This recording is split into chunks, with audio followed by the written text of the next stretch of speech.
Hey everyone, my name is Eric Hayden. I'm the warning coordination meteorologist for Morehead City down in North Carolina. I'll be your panelist today, kind of being the facilitator amongst this talk. This is a SOO DOH presentation on the position itself and you. We're really going to go over a lot of material, some of the benefits of the SOO DOH position itself. I'll introduce all the panelists here in a second.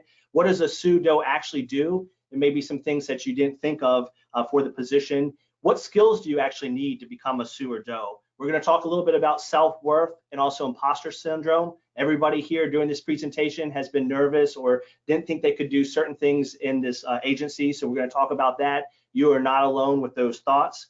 We're going to talk about a lot of opportunities, including mentoring, opportunities in science. Also, what is the MIC or HIC looking for? Be sure to stay on for the whole presentation, because at the end, we're going to go over the cover letter, we're going to talk about the job interview, and also give you some tips for hiring and selection. So a lot of good information to go over here over the next hour or so. We don't want this just to be a presentation from ourselves. We want to make it as interactive as possible. So a lot of you are probably used to doing webinars by now. If you're not, you should be able to see us and see the presentation right now. You should also be able to ask a question at any point. If you don't see the question box, you just want to click on the rectangle with the white arrow. That will allow you to open it up, and at any point you can ask a question.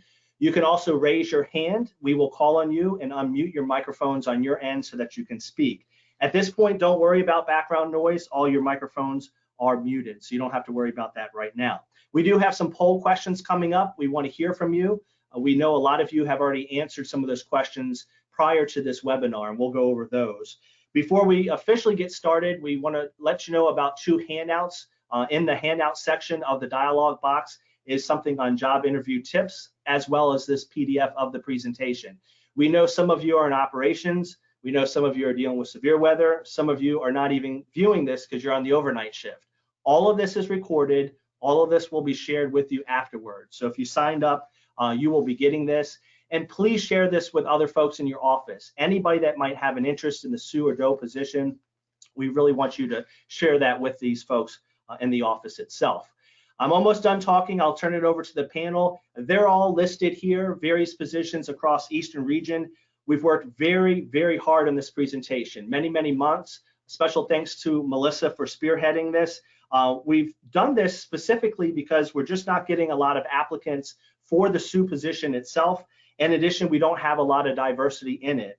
And if you read our strategic goals for the Weather Service, goal 3 is evolve the Weather Service to excel in the face of change through investment in our people, partnerships, and organizational performance. And right there at the top, it says our people drive our success.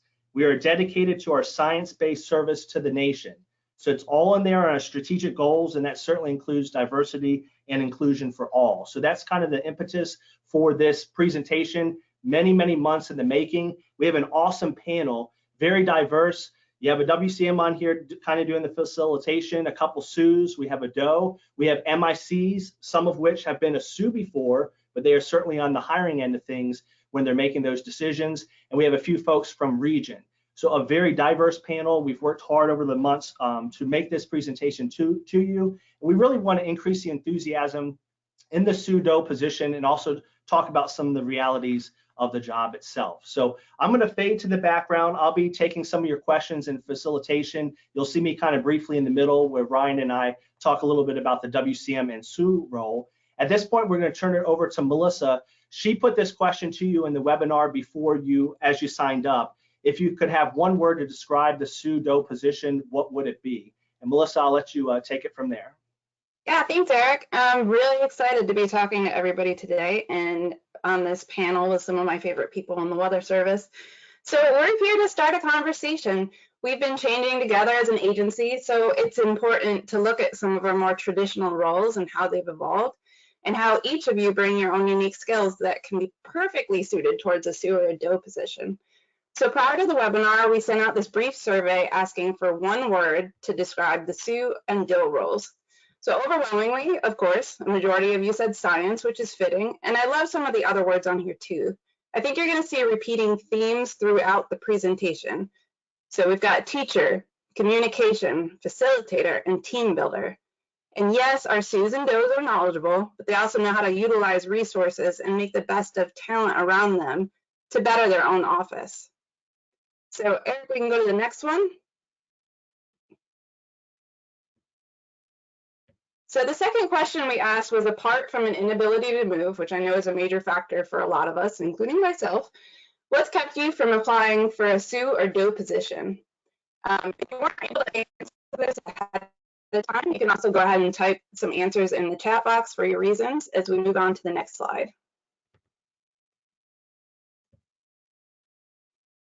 Oh, one back, Eric. There we go. So we saw repeating themes with this one too. A big piece of it was a level of self-doubt, which we're going to address later on in the presentation, but we also have a few other reasons on here.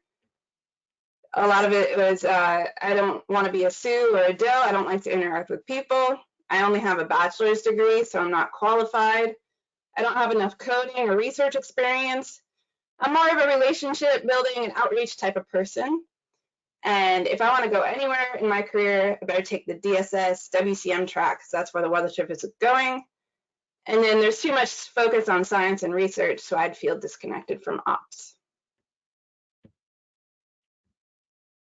So luckily we have Allison and Ryan here, our DOH-SOO team, to address some of these misconceptions and share with you how much they love their jobs and hopefully convince you that you'd be great at it too. Thanks, Melissa. Yeah, before we jump in here, all those stigmas that you just said apply to so many of us. And what this really is about comes down to is bias. And we're here today to kind of take on some of those biases that you may have and hopefully make you think about the position in a different way or see it in a different light. We all have our own frame of references. In preparing this talk, I discovered that I have a bias towards the SOO position in particular, and so I kept saying SOO instead of SOO DOH. So Allison's going to keep me on track here as we go along, as she's done through the practice. But I wanted to start out with some of the benefits here. We're not going to read through all of these on this slide. These slides are here for you, but I wanted to focus on one that really stood out to me. And that was the mental health side of it. Obviously, when you shift from a forecaster position to a SOO or any management for that matter, you kind of get out of that shift work. So that helps a little bit getting that physical health back on track, but also the mental health. And for me, it was really about the sense of purpose and self-worth that you have when you take something like this on. You start to think about things on a whole different light and in a zoomed out lens, if you will.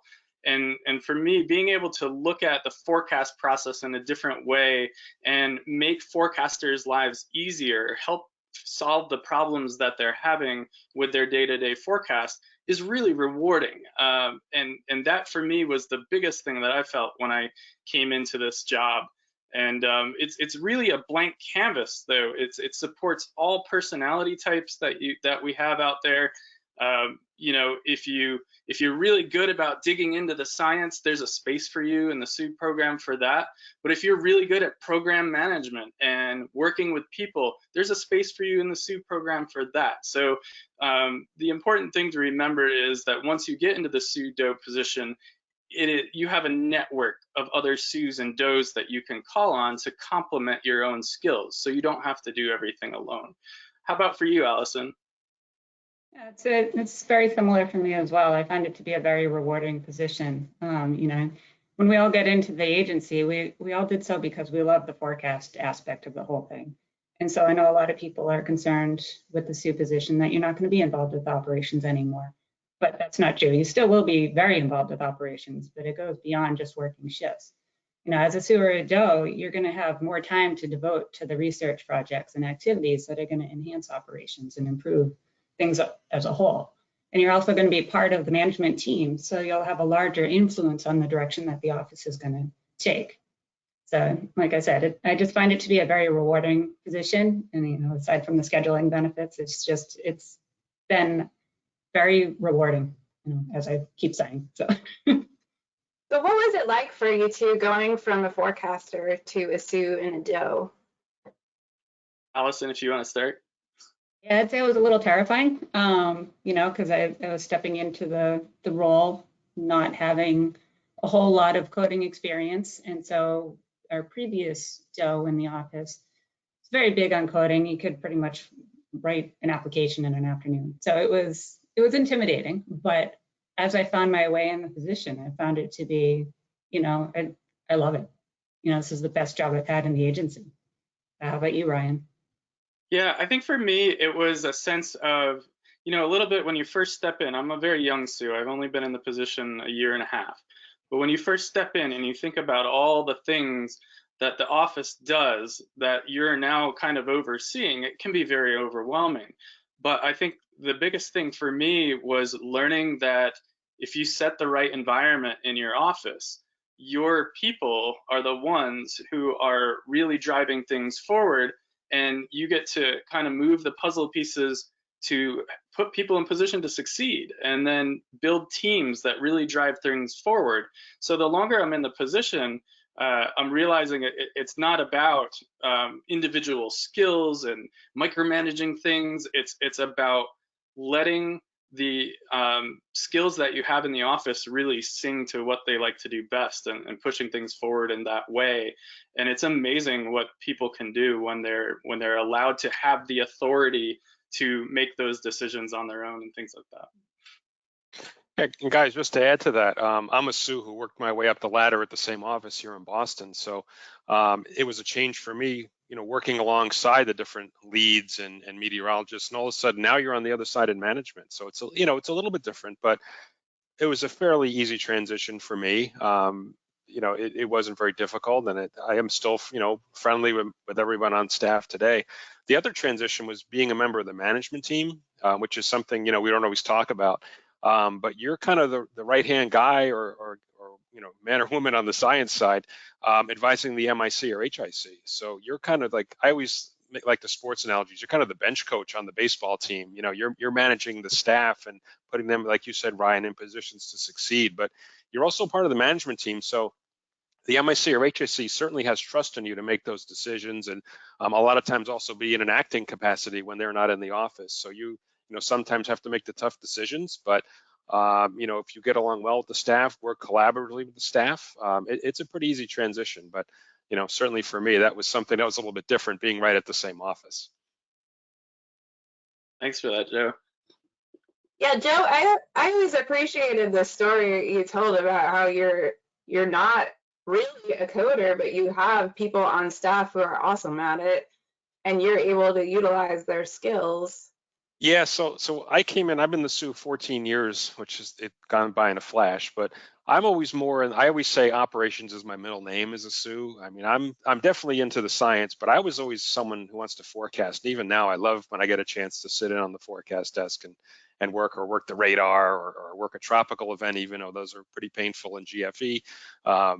But yeah, I'm certainly not the one who's strong in computer programming. I mean, I can do enough to be dangerous, but I'm kind of blessed to be surrounded by a staff that has, you know, we have people who can handle the GFE programming, handle the AWIPS programming. We have a fantastic ITO. So I let them do all the work. I mean, I manage it. I'm the idea guy. I say, hey, let's do this. This will make life easier.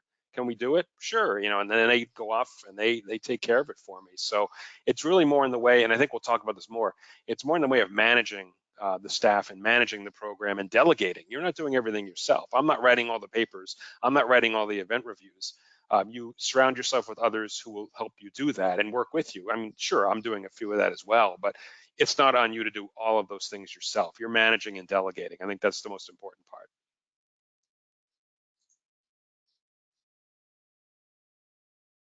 All right, so you might be asking yourself the question, what does a SOO DOH position actually entail? Well, this slide here shows just a little sampling of what's involved. So it's quite a bit, actually. So as we mentioned before, the SOO DOH position is part of the management team. So you will be involved with some of the administrative tasks involved with that. Not all of them are going to be pleasant, but they are necessary.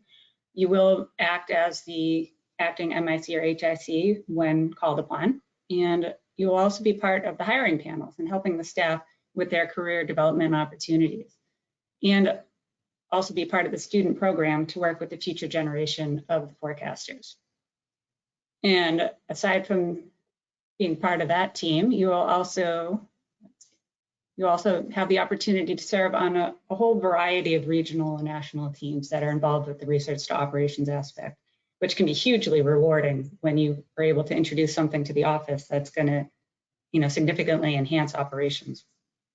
And as I said before, you're still going to be involved with operations, whether it be working a shift or bringing in new functionality. And then finally, customer service does play a huge role in the position. It's not like you're just going to be sitting in your office all day doing whatever you want. You are going to be interacting quite a bit with the different partners and also with academia on research projects and stuff like that. So, like, for instance, my office, we border Canada in the River Forecast Center. So we work very closely with some of the provincial offices up in Canada. And we've built a fantastic relationship and have been able to exchange ideas and learn from each other on how to enhance our own operations. So, that itself has been quite an interesting aspect of the job. I don't know what else you wanted to add to that, Ryan. Yeah, I got two things. With the science and operations officer, I'll key on one on science and one on operations. You kind of alluded to this before, but we hear a lot about the R2O process, but it's really the O2R2 process. You get to see the problems firsthand that the forecasters are having, and then you get to go back to your network, work on that problem, and then bring that solution back down. And that, like you say, is a very rewarding process, whether it's, helping to develop a new tool or it's, figuring out a different way to look at the forecast process. On the operations side of things too, you get to kind of act like the team captain of operations, and with that comes a strong responsibility, in my belief, to set the office culture, set the tone for the office culture, and make sure that we're setting up an environment where it's okay to innovate, it's okay to try things out, and if we fail, we get back up and we learn from those mistakes. Pushing an environment where we're striving for progress and not necessarily perfection. I think that goes a long way, and it's very rewarding. We talk a lot about developing relationships with our core partners, our external partners. As a SOO or a DOH, you really have a responsibility to facilitate relationships internally between management and the forecasters, between offices, between your office and region, and national headquarters as well. So all those interactions are very rewarding. All right, so here we are going to introduce a bit of a poll question here, I believe, Eric. So this is, the question we'll let Eric introduce here. So a lot of, and Melissa kind of talked about this in the beginning, a lot of folks, the stigma about not applying to a SOO or DOH position may be that they don't have the research experience or they don't have enough science, and a lot of that goes down to what degree they have. So what % do you think that SOOs and DOHs have of an advanced degree? So we'll launch that here, and you should see the poll question pop up. We'll give you about 30 seconds. So what % of SOO DOHs have an advanced degree? 25, 50, 75, or 100, so beyond the bachelor's degree. So we'll give it about another 15 seconds. Looks like about 75% of us have voted. We'll go ahead and show the poll results, and then Allison and Ryan will comment on those. All right, so here we go. You should see the poll results. All right, so we got about 50% here, or 59%. Say, how does that work, Eric? Which number is which there? So it's % on who has the advanced degree. So let me make this bigger on my screen because it's hard to see. The looks like the highest. I get it. So 0% said that 100% have an advanced degree. That's good. That's what we would want to say. 59% of people said about half of the SOOs or DOHs have an advanced degree. So that was the leading one. Let's go to the results. All right, so this is from a survey of SOOs and DOHs. And you can see there, obviously there's a lot more SOOs, so that number of 89 responses is a lot higher than the 13 DOHs that responded. And the folks who said 50% for SOOs, that's about right on. It's a little bit more than that if you count masters and PhD together. DOHs, it's quite a bit more. So, I mean, the reality here is, yes, the position lends itself to an advanced degree, and with competition the way it is coming out of school right now, a lot of folks even entering the weather service right now have advanced degrees. The point I want to make here is that this is not a disqualifier. However, if you are in the weather service now, so much of what we learn and what we do is on the job training. There's no substitute for that. So much of what we learn and what we do is not taught in schools. The culture stuff, the working with people, the program management, all that stuff is not really a huge part of the actual programs, meteorology programs that we're going through. So just keep that in mind, that yes, the position lends itself to an advanced degree, but it's certainly not a disqualifier. Allison, did you have anything to add? No, I agree with what you're saying. I think the numbers might be skewed because people entering the agency have the advanced degree already, but it's certainly not a disqualifier for the position. I agree that it's 100% your skill set and your experience that you developed in the agency once you got in. It's not the advanced degree that's going to get you the position. Right. All right, so what skills are actually needed for this position? Well, obviously science and technology, we've mentioned this before, it is a big aspect of the job, but that's not the #1 skill that you need to have. It's one of the skills that you need to have. There's much more involved. And so all the skills on this slide you're seeing play significant roles in the position. Project management and program management plays a huge role, since you're not going to be able to do all the work that we've described. It would be physically impossible for you to actually do all the work that we've described. Instead, you're going to be overseeing a lot of the work that's being done. So you're going to have to be managing the staff and keeping people on track of the different projects that they're involved with, and making sure that people are going forward and not just getting stuck in the work that they're doing. And in order to be effective with this, you need to have good communication and interpersonal skills. You need to be able to communicate with the forecasters and the other people on staff, as well as the partners, depending on the projects that are involved. So all the skills are intertwined. It's not that one is significantly more valuable than the other. They're all necessary for the position. Yeah, I totally agree with that. And for me, like, the pinnacle is to get to that science and technology. But if you don't have the other skills in place as well, you're not setting yourself up to even succeed in that science and technology section. So if you let the others lag, you're going to fall behind naturally. So it really is putting all of these pieces together. And, my SOO mentor is Paul Schlatter out in Boulder. And he told me something one time that really stuck with me.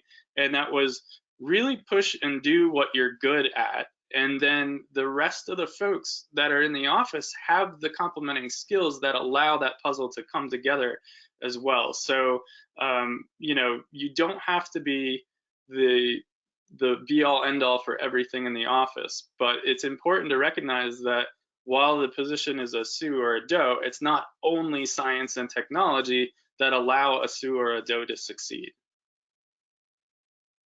Just to follow up on that, Ryan and Allison, and anybody that wants to jump in, before we move on to the next slide where we talk about, forecast involvement for the SOO DOH, we got a couple comments in the chat. One person mentioning they weren't really good at math, so even though they have a master's, they don't think they could do it. This kind of goes back to our questions in the beginning.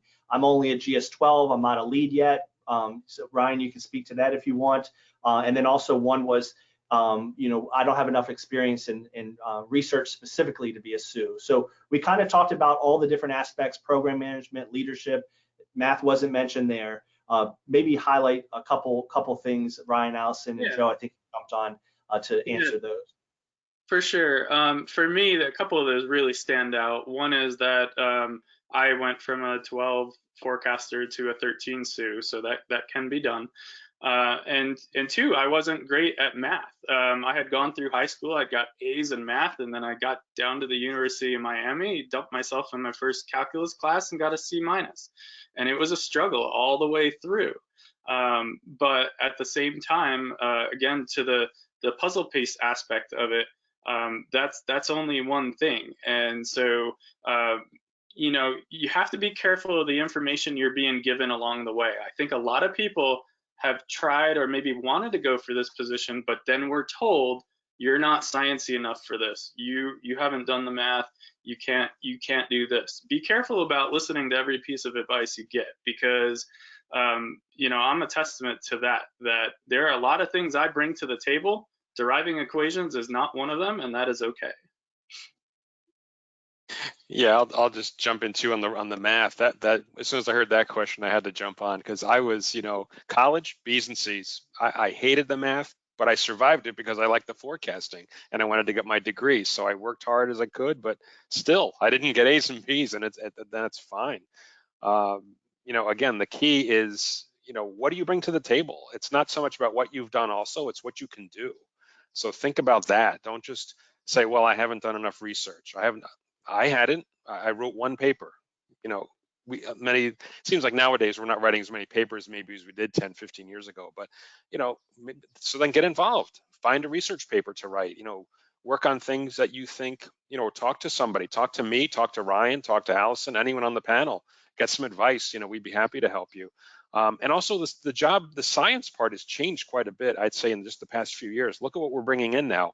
Things like Forecast Builder, convection allowing models and ensembles, you know, hazard services, all these new things are coming to the table that we weren't dealing with a few years ago. So the focus on the science is also changing quite a bit. So just think about those things as you're, you know, considering the position. Don't listen, like Ryan said, to the negativity. Never in anything you do, don't listen to negativity. That's just white noise. Put it away. You know, speak to somebody, speak to one of us. We're here, you know, not just today, but we're here as a resource. So let us be an informal mentor, maybe a formal mentor down the road through Eastern Region or through the National Weather Service mentoring program. But certainly consider what you bring to the table, and not just, I haven't done this and haven't done that, because if I had gone down that route, I would not be here as a SOO today. I can tell you that for sure. So while I have a pile of SOO and a DOH on here, we have a new question. What can I do as a brand new hire to prepare myself for a SOO, DOH, or management position in general right now? Allison, you want to start with that one? I would say the first thing would be to let your operation or your current management staff know that you are interested in this and that you want opportunities to help build the skill set, so that they are looking out for you and are going to be willing to help you. And also find a mentor, you know, whether it's in your office or outside of your office, that's going to help you identify these options and help you grow your skill set to be a viable candidate for one of these positions. Yeah, I would double down on that mentor, and sometimes it's better to go even outside the office to get an unbiased opinion of kind of the landscape out there and a different point of view. So definitely do that. But also for me, learn your leadership skills early, learn your communication skills early. A lot of times there's a misconception like, oh, well, you have to be picked to get into a leadership program, and then you know, that's where you learn the skills after you've been in the agency for 10 years. No, the quicker you can get those skills under your belt and continue to work on them, because it's the hardest thing to really hone, the more successful you're going to be at all of these other puzzle pieces that go with the science, which I think ultimately is what is responsible for, you know, the difference between good SOOs and DOHs and great SOOs and DOHs. I'll put in a plug too. The Eastern Region Leadership Program class is open to everyone. It's not something that you have to be selected for. If you want to learn the leadership skills, talk to your management and they can get you in the course. Exactly, and there's a lot of resources outside the agency as well that you can look into. So we tend to focus internally a lot. Let's not forget how much is going on outside the Weather Service in that leadership realm as well. All right, so moving on here to the SOO DOH forecast involvement section, there's a stigma out there that I'm really going to lose touch with the forecast if I go into a management position like a SOO or a DOH. And the great thing about the SOO and DOH is that you're just kind of looking at it from a different lens. So you're getting a wider view. You're kind of getting that vision of the forecast process. So you get to work on problems, like we said, from that research angle all the way into implementation into operations. That's one part of it. But then you're also training the forecasters on new stuff. So you're really getting to the cutting edge of what's out there and what's new. And then finally, you're working shift quite a bit anyway. And right in the job description, it says you're going to work shift up to 30% of the time. And when big events come, the ones that most of us who grew up loving weather want to work, it's all hands on deck anyway. So I'm usually working every tropical cyclone, every winter event. You're involved in some way. So you may not work the desk in the same way that you did, but I wouldn't say that you lose involvement in the process. What do you think, Allison? Yeah, I totally agree. I mean, you need to work operations just to stay proficient. So in our office, we're not working just the big events. We're working frequently just to maintain our proficiency because things change so quickly with the software. You need to be able to remember where all the buttons are just to push, just to get the forecast out.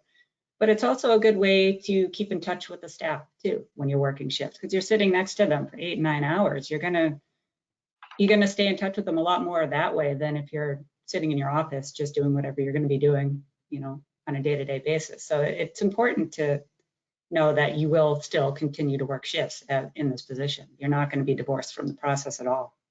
Yeah, and that's a huge part about, keeping in touch with the forecasters, knowing what's on their mind, and really having those conversations.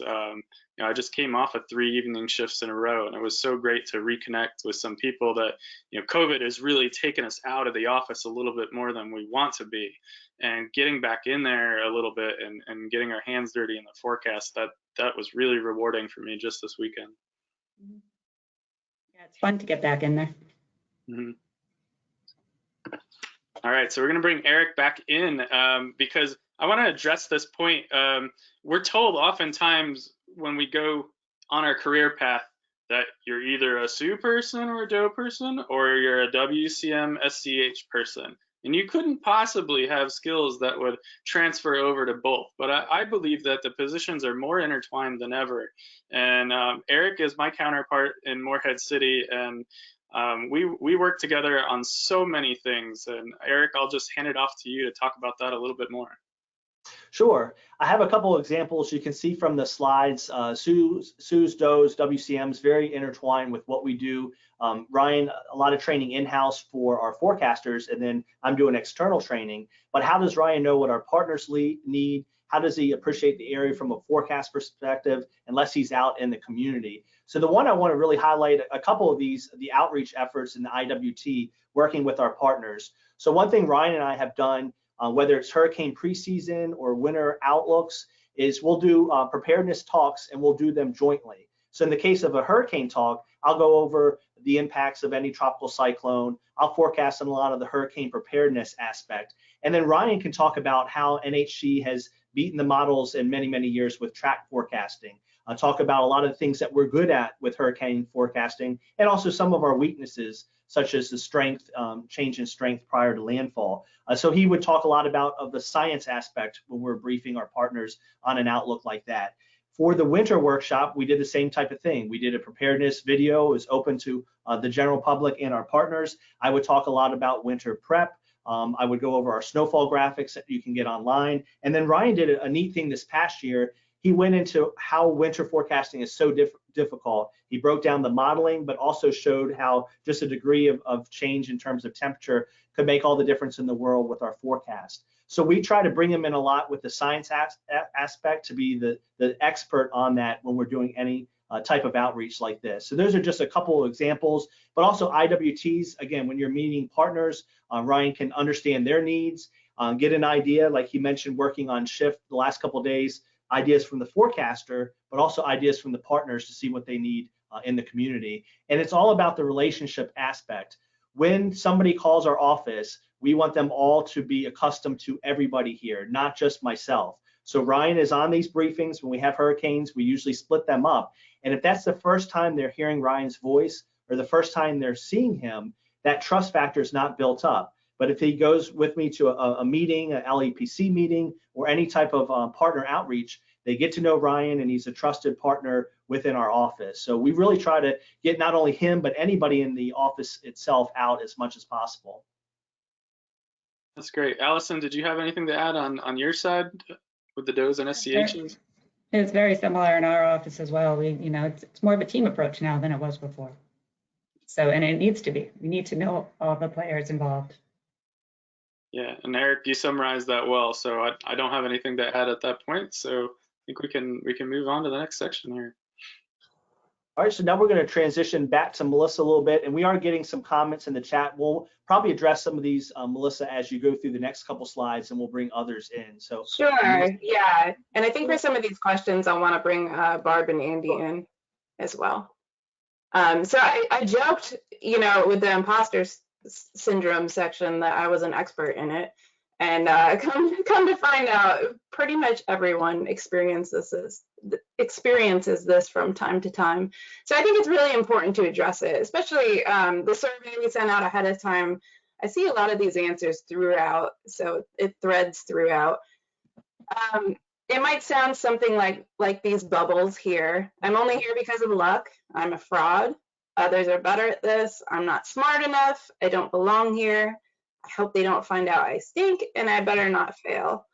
So I would like to pull in Rose. She's our regional training manager, and she has so much experience, but I know she wanted to say something about this piece. Yeah, thanks, Melissa. I'm going to share something with you first. When Melissa asked me to participate, my first reaction was sort of an unsettling feeling, like, well, thanks, but why? And so as I thought more about this, and the part that Melissa wanted me to talk about, I thought, well, I'm happy to do that because I've experienced it, but this is going to wind up being something of a confession that I've never actually shared with the people I work with the most. So at any rate, as Melissa said, I manage the training program at Eastern Region. And so I came into a management position and had to learn the ropes like everybody else. And I came in with a great math background and, you know, a great research background, but great training background too, Rose. And a lot of teaching. So it's something that I love, but it didn't fully translate into what my job really has been. So in the first year or two, the people I worked with the most are the SOOs and the DOHs. And as I got to the first year or two, I'd say, I couldn't help but think, good grief, these people can do everything. They are experts in the science. They work operations.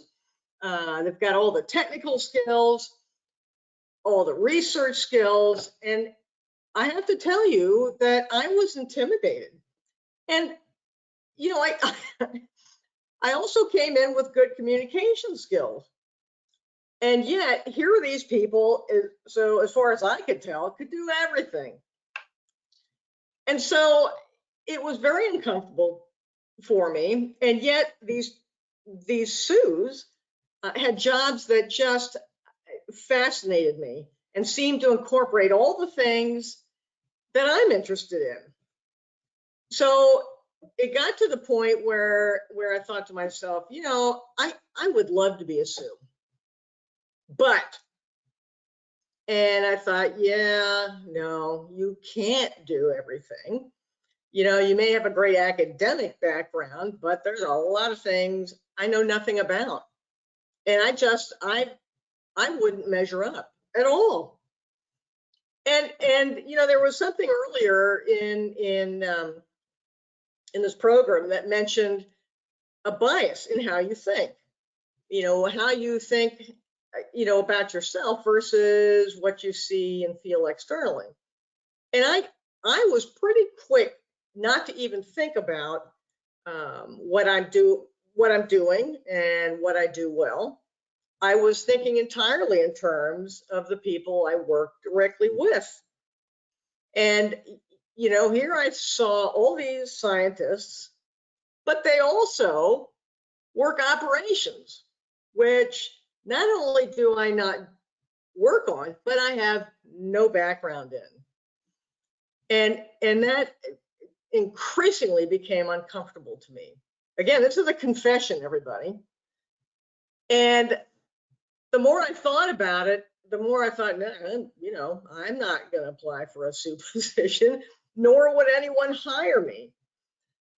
So, you know, I really had to confront this feeling, frankly, of inadequacy.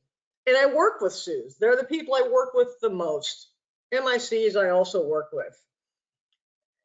But I realized that, and again, I'm not thinking about my own strengths, but I did realize that there are a lot of things I could do better, if nothing else, to shore up what I do in my own job, as opposed to just applying for a SOO position. And so one of the things I did, since so much of my fear of not measuring up was the operations part. I have no operational experience. I can't relate to anybody, so I can't help them. So one of the things I did was become more familiar with ROC duty at Eastern Region. You know, we call it beeper duty. And, you know, I can get called at 3 in the morning or what have you. And they're all issues that are operational. And talk about being out of my comfort zone.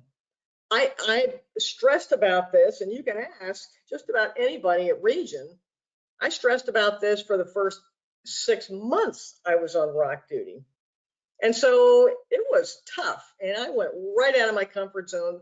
But as a friend of mine said, and this person is a SOO, he said to me, he took a class somewhere and really felt inadequate. And he said to me, man, I've learned more in a situation where I was out of my comfort zone than at any other time. And I thought, well, good point, same here. I also traveled. We were allowed to travel for years.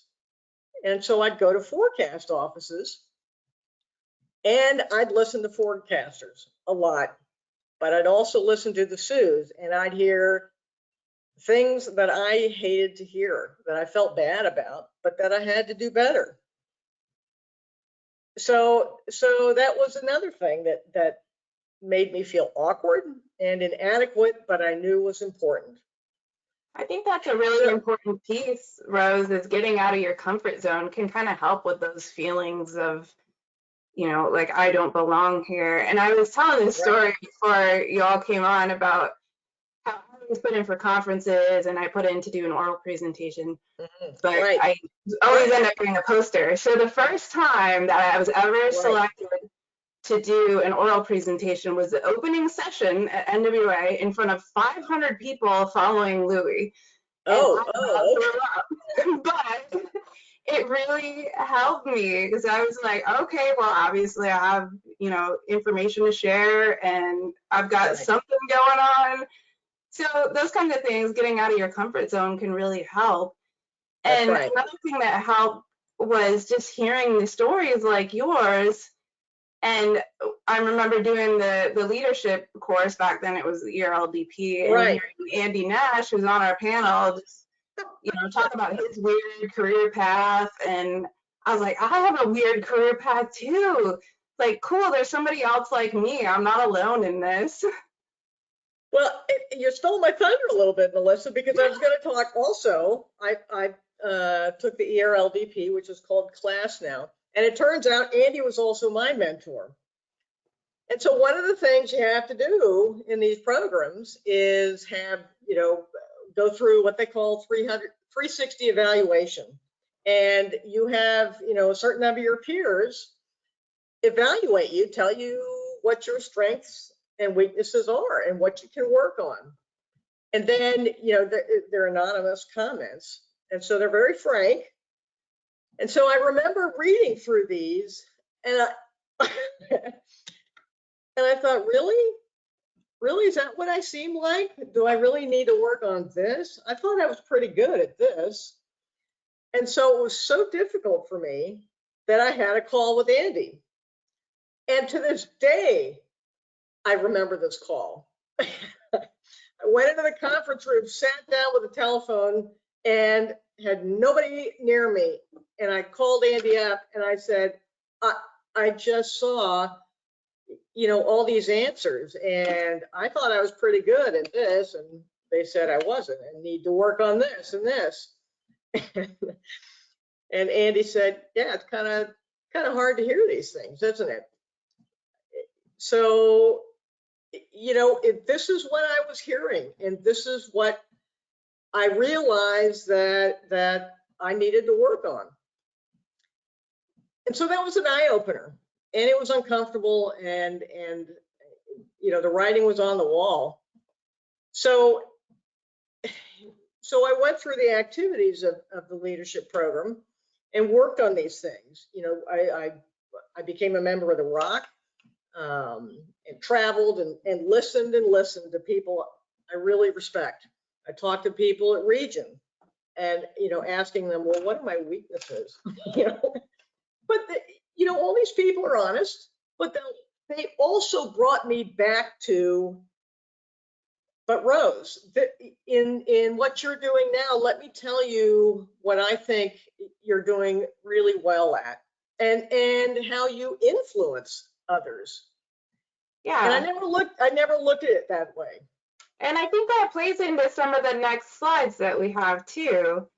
Is it kind of self-worth and the imposter syndrome kind of looks like this, is that you think everybody else knows way more than you do, but most likely you know way more than you think you do, and you bring your own talents to the job. And those leadership courses can really help too. They can.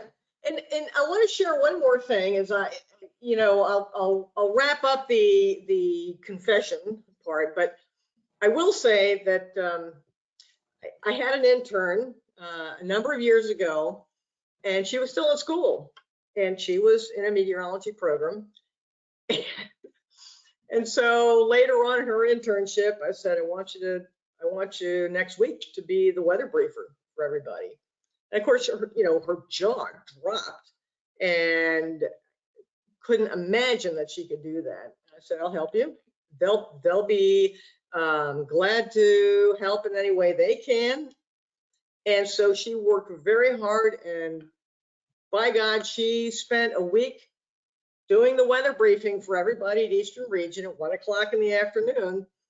And it was really hard for her, but she felt great about it. And she is one of our very successful young women in the agency.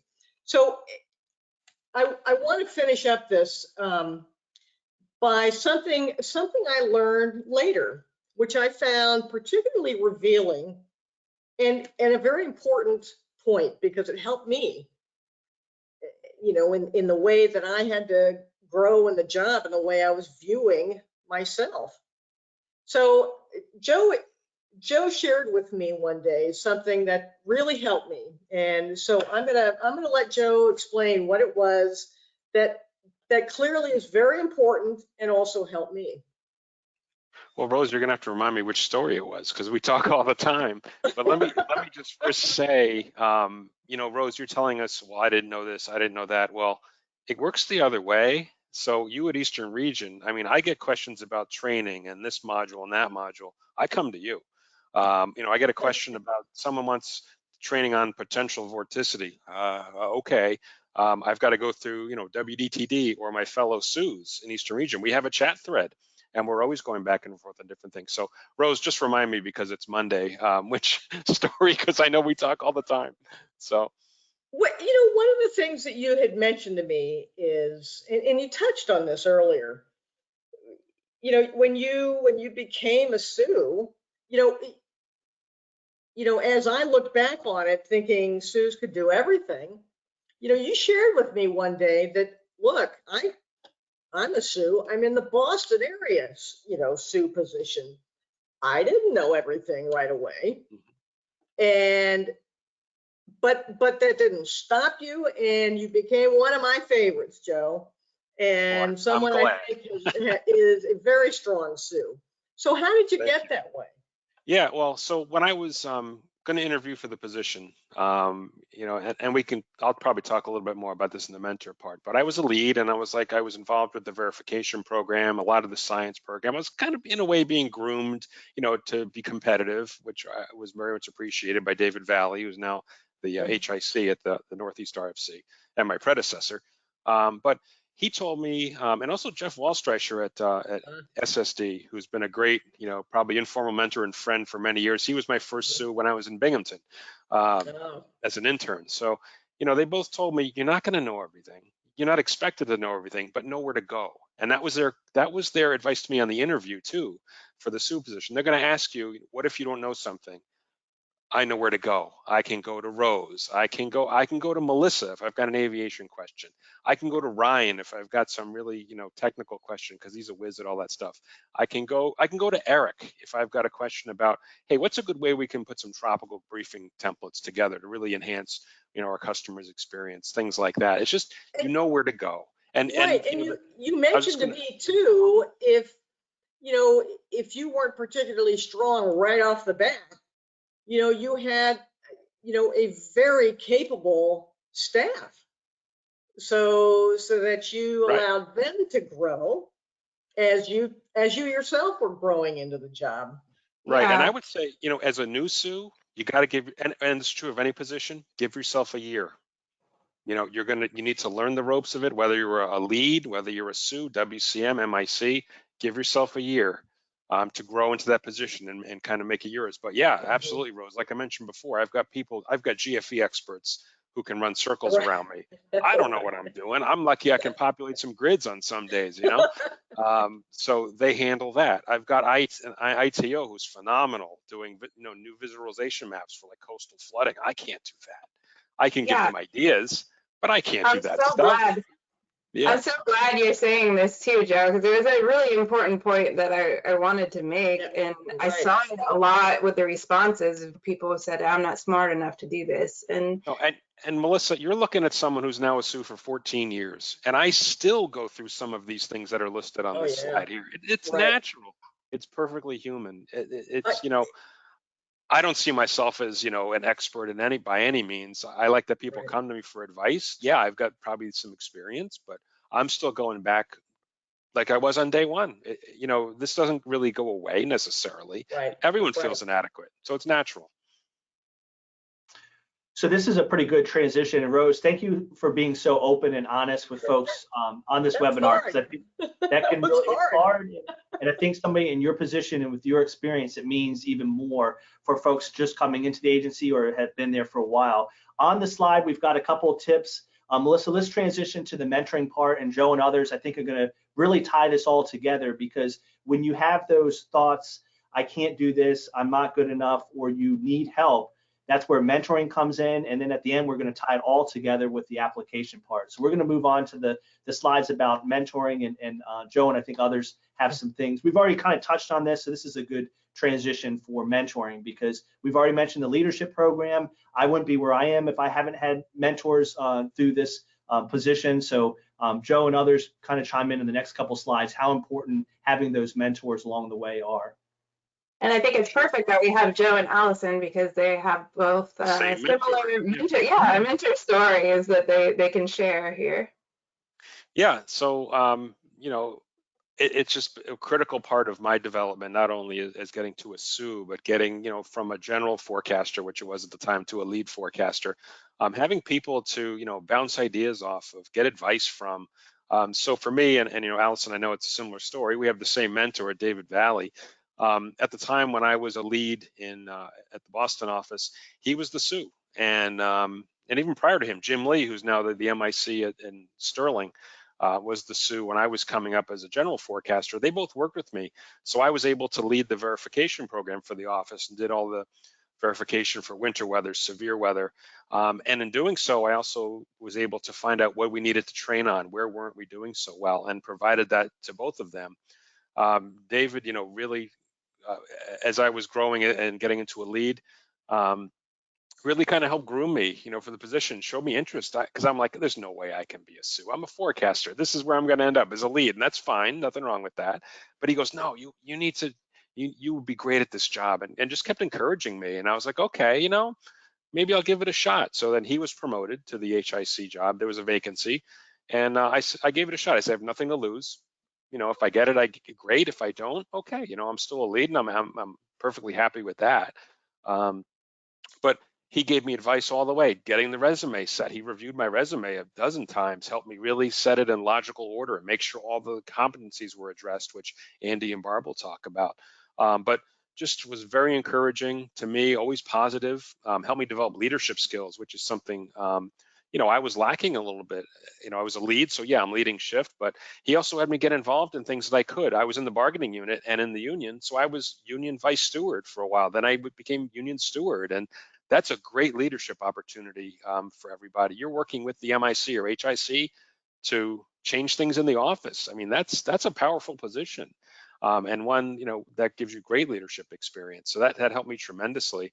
Allison, I'm sure you have a similar story there working with Dave, but even today, you know, I'm still bouncing ideas off of him. Luckily, we're in the same building as one another, but I'm still to this day getting advice from him. Yeah, similar for me. You know, he's been my mentor. That I, you know, along with him, I was also lucky enough to have the previous DOH and SCH in our office as well. All three of them were great mentors to me as I advanced my career. They all offered me or helped me recognize opportunities and helped me grow as a forecaster into the position where I am now. So because of all three of them, you know, I was able to gain the skill set that I needed to advance into this position. And even you, Joe, you helped me as I was, I was just going to say, through the ranks. And even to this day, I think we help each other. You know, it's nice we're in the same office. How many times are we, you know, coming over to not just say hello, but hey, let me ask you something. You know, how would you deal with this? So, you know, even our fellow SOOs and DOHs can serve as kind of informal mentors too. And so, you know, talking about being a mentor, yeah, we have our mentors, but we also mentor other people informally, maybe, or even, you know, kind of situational mentoring. Maybe someone's got a question, or you're working with somebody who wants to be, you know, on their way to being a SOO, which I'm happy to do for anyone on here today, or more formal program. We mentioned the Eastern Region Class Program. We mentioned the National Weather Service mentoring program. I'm involved in that as well, but it's also an element of our performance plan. So it's something that we should be doing. We're graded on it. So not just mentoring employees, but how about students? You know, I'm sure, Allison, you get a ton of requests. I know my fellow SOOs and DOHs do too. Summer volunteer positions, maybe during the fall semester for a college student, spring semester. You know, this is important mentoring. You're bringing new people, potentially new people into the agency to help sustain us as a really strong workforce. So you know, I'm always looking to help undergraduate, even graduate students, high school students come in for a job shadow. I've had middle school students come in for job shadows. You want to encourage them, be positive, and don't, you know, I don't like, you can probably tell I don't like naysayers, but always be positive and encouraging. I had people when I was in high school helping me because I always knew the weather service is where I wanted to be. So I definitely want to kind of pay it forward and help other folks too. So not just inside the office, but outside as well. And as it describes here, you know, coaching people on science activities. I have, you know, a team I formed. We've had a lot of turnover at our office. Event review team. It's kind of a science team. They do all the event reviews with me. It's great. You know, it's not just me having to go the next day and do a few PowerPoint slides and show what happened. Other people are involved in this. They love the science. It helps them grow too. And also, you know, as we mentioned, the informal mentoring inside and outside of the office is critical too. So Allison, I don't know if you have anything to add on that as far as what you're doing inside the office. I know you've also recently are fully staffed, so with some new hires. So maybe there's We're still waiting on one. Waiting on one, but they're coming. Yeah. Yeah, we're getting there. One more to go. But yeah, no, it's similar for me as well. And I think the thing for me is that it's been, you know, it's been great to pay it forward, to be able to provide other people with the opportunities that we were given so that we can now help other people with advancing their own careers. Right. And we've had so much, you know, a lot of new hiring in the past few years, which is tremendous for the agency. So there's so much talent, there's so much interest, there's so much love for the science. So I'm trying to seize on this opportunity where I've got people who really like the science, and come on, let's make some SOOs and DOHs out of these people, get them involved, because we tend to hear with DSS that it's more, everyone goes on the WCM track, which is another great track too. But as Ryan mentioned, he's involved with partners. I'm involved with partners. I'm going out of the office. You're going out of the office. So it's a fantastic position and a lot of fun. And as shown here, one of the things that we've done is a science team. So not just event reviews, but during the pandemic, we started doing public webinars in our office, and those have been tremendous. We're still doing them, where we do an event review, where we focus on a meteorology topic. Tomorrow night, we're doing how we do storm damage surveys. We've got like a core following now, 40, 60 people who attend pretty much every week, every other week as we schedule them. And it's just a love for the science. Go to conferences. Maybe it's a local conference. Maybe it's a regional conference. Maybe it's a national one. Go for it. Get out there. You meet people, you network. There's tons of things you can do. Social media is another avenue. We do a This Day in Weather History series for our social media. I have a team helping me with that. Office workshops. Allison, I'm sure this is true for you. You don't put together the station, seasonal training workshop every time. I hand it off to the science team. I said, what do you folks want to learn about this, this summer for convective training? And they put it together. This year they said, let's talk about low top tornadoes, QLCS, flash floods. Let's deal with that. And I let them line up the guest speakers, line up the presentations. If they want me to present something, fine. But I give it to them. Let them design the training they want, and I just manage it and enable them to get the job done. Same for me. Same. There's no way that we can do all the work ourselves, so we have to get everyone involved. Absolutely, yeah. Or we'd be working 15, 16 hours a day, which we do not want to do. And we go home after 8 hours a day. So it's all about, again, key is just program management, delegation, things like that. So Eric, we'll hand it over to you. Yeah, Joan, Allison, thank you so much. Great stuff on mentoring. Really, really good tips. Just a reminder, we're going to turn it over to Andy Nash and Barb Watson here in a second to really wrap it up with the application part itself, talking about the cover letter, questions, and the interview. If you're just joining us, if you missed the beginning, it's going to be recorded. In addition, a PDF of this presentation has been put in the handout section, so be sure to look for that. We're going to turn it over now and talk about the hiring process. Now you're excited about the SOO DOH position, or you've always wanted to apply. These next couple slides are going to be really, really good tips on applying. Some experienced folks like Andy and Barb are going to go over these. And again, put your questions in the chat box. We will get to those on a one-on-one basis, or we'll bring them up for the audience as we can. So Andy and Barb, fire away. Eric, just before we get into this section, there was one question that I think Andy and Barb might be able to answer, is when are they enrolling for the class leadership course again? So we're going to be graduating the current class this fall. I think the goal is to have the kickoff for the next class in the spring, which would mean late this year there'd be an announcement saying, hey, if you're interested, let us know. So stay tuned. Okay. So keep an eye out for that. Yep. All right, now on to hiring tips. Right, so I wanted to start here by a lot of people, when they think about making their resume and applying to a job, they're thinking about writing for the selecting official. And I want to start by emphasizing that there's really 2 layers that you have to get through to get to the job. And people sometimes overlook the first layer, and that is getting through HR. And so you really need to get through that layer before the selecting official is ever even going to see your application. And sometimes it comes down to making very small mistakes that end up being very big mistakes.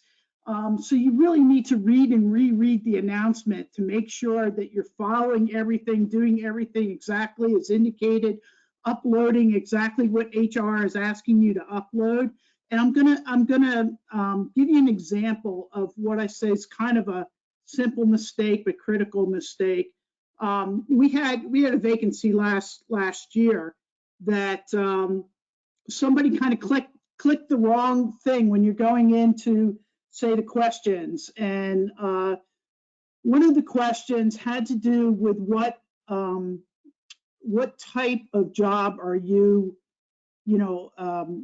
what level, I'm trying to think of how they phrase it. you're either going in for a competitive bid for that job. So if you're, say, a 12 applying for a 13 SOO, that's competitive. It's a grade increase. Or if you're a 13 lead going for a 14 SOO, again, that's competitive. That's a grade increase. But if you're a 13 lead going for a 13 SOO, you can bid non-competitively. And when you looked on this thing, you know, it's government speak. So you got to really kind of think about what it is that you're answering. And the non-competitive said something like Schedule A and non-competitive, or maybe it said and or. But the fact that it started with Schedule A made them think, oh, that's not me. So they put competitive, and because they put competitive, they didn't get in. Where if they put non-competitive, I would have gotten their resume. So I just wanted to give you that example of little things you got to really pay attention to in getting past the HR section of the resume. Andy? Yeah, I mean, yeah, HR is kind of the first big hurdle, you know, because they're going to be looking at your application package, your resume, and all the other supporting documentation. They're not an expert on what the position entails. So all that they know is that there's certain keywords that they're looking for, and those are outlined in the vacancy announcement. So there's the specialized experience requirements. There is the competencies that are listed in there. You need to look at all of those very carefully and then use the same language. So for example, if there is something in the vacancy announcement that says, you know, we're looking for competency in dual pole radar, somewhere in that resume, you better have the words dual pole radar, because you got to get past HR. Yeah, so sometimes what happens is, you know, particularly, I see it most maybe with applications that are within an office that the assumption is made, but you know, we're famous for acronyms, and we speak in acronyms, and you got to realize that by just using an acronym, you might assume that they're going to know what that means. You know, but you really need to spell it out, because the person who's first reviewing that application might not know, you know, what some of these things are. If you say that, you know, you worked on a certain program and you don't specifically say what your accomplishment was on that program, you're making certain assumptions that the person reading this is going to know. And if that's important to answering one of those questions in support of your skills for that question, then you really got to be very specific and spell out exactly what you did. Right. HR is trying to determine that you're qualified for the position. The selecting official, the MIC or HIC, we're trying to determine who is best qualified. Right. And again, these tips are going to be in that PDF. So we really recommend that you don't worry about all the words on these slides and everything. The information is within the PDFs. So what are we specifically looking for in the candidate for a SOO? So now we're talking about the MIC and the selection panel. And so now we've been presented, you know, a group of applicants that are all qualified for the job. And as Andy said, we're looking for the best. And I really think that Ryan early on in this presentation nailed some of the things. I recently hired a SOO, and one of the things that I really needed in my office was we didn't have a lot of participation from the staff in the science program.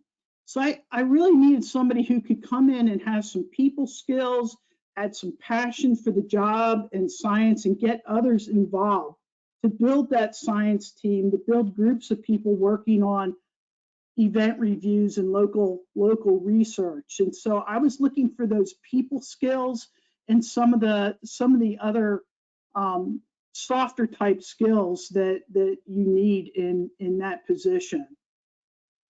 Yeah, and you know what? I'm listening to what you were looking for, and I did not hear you say advanced degree. As we were talking about earlier, that is. That's an interesting point, because the person I hired has a bachelor's degree, and he was up against somebody with a doctorate degree. So we're talking about a pretty big difference there. But the person with the doctorate degree didn't have a lot of the experiences that the person with the bachelor degree did. And the person with the bachelor degree had done a lot of work on local type research to operations and weather in the mid-Atlantic. Just as an example, you look at the various hazards that are going to affect your office. And I knew that this person was experienced with those things. And I knew that he was experienced, with those people skills. And I really needed that. So yeah, I looked at the PhD candidate, obviously, but when it came down to, all the pluses and all that you're looking for, it was that experience and demonstrated work and skill that really counted. I haven't had the opportunity to hire a SOO yet myself. And I've got Joe on board, and I don't want him to leave, but I'm sure those are all the same things I'd be looking for at if I was hiring a SOO. And actually, what we're talking about here, it applies for lead meteorologists, GS 5 through 12. All of this that we're kind of going over really kind of quickly here today, I think hits a lot of it. So we've got up here for cover letters. That is another piece of the package. They're not required, but certainly encouraged. But if you do submit a cover letter, it better be good. Because no spelling errors. It's not a regurgitation of the resume. As we put there in big red letters, this is a first. It's a first impression opportunity, and these things count.